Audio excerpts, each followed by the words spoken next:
Not a good enough answer. Her tone fell somewhere between firm boundary setting and an impenetrable brick wall. A couple of people came back to the city who'd been talking to you and, well, it just seemed like an interesting story. You know, human interest.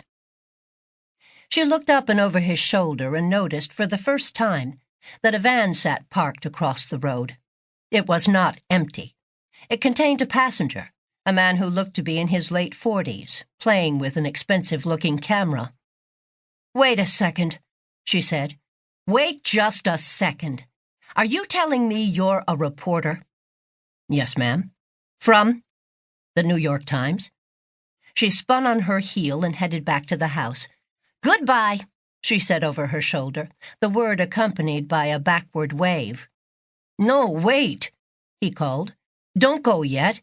Give me 2 minutes to make my case." Roseanna stopped. For a moment she did not turn back to face him. Instead, she regarded her own property. The little girl was out and around, she saw, chasing the short-haired brown dog who was chasing the chickens. The old man was chopping wood, which Roseanna had asked him not to do. He was 80, and the last thing she needed was for him to have a coronary on her property. They never thought of things like that, these people, these squatters. They never thought about legalities, about the extra burden she faced by virtue of owning the land. Just before she turned back to face the reporter, she saw the young male squatter, the veteran, Nelson, his name was, walking back up the hill from the creek. 2 good-sized trout hung from a stringer in his left hand. She turned back to the gate, moved a step or 2 closer. "Fine," she said. "Take your 2 minutes, but I'm telling you right now it won't do you a bit of good." The young reporter swung her gate open and stepped onto her property, which she had not asked him to do, and he handled the gate a bit stridently, she noticed. He seemed not to understand that everything on her farm needed to be used gently.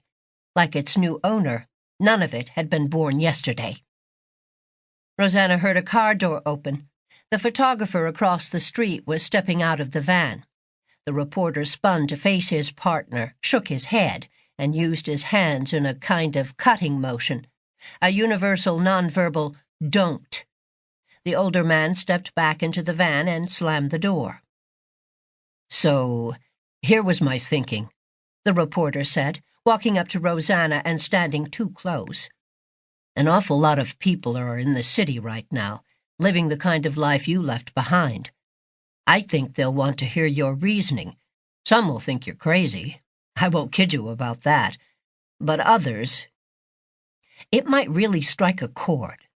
Like I said, it's a human interest thing. I find it hard to believe that welded metal animals are interesting enough for the New York Times. And I wasn't exactly a household name in my old profession." "You're missing the point of the thing," he said. "It's the sudden shift in life direction. Walking out of your life and leaving everything behind. I didn't think my editor would go for it, but I was wrong. It fascinates people. Probably because so many people have thought about it or wanted to do it. Like I keep saying, human interest is all it takes." "Well, this human is not interested," she said. "But you seem to like to share your thoughts on life. From what I've heard, you seem to want to get people to open up about whether they're really happy." "So?" "So, wouldn't you like to reach thousands of people with that same message?" "No," Roseanna said simply. "Why not?" "Because I don't want my family to know where I am, or my colleagues. My former colleagues, that is." "They don't know where you are?" It was an incredulous question, unguarded. She looked up into the young man's face.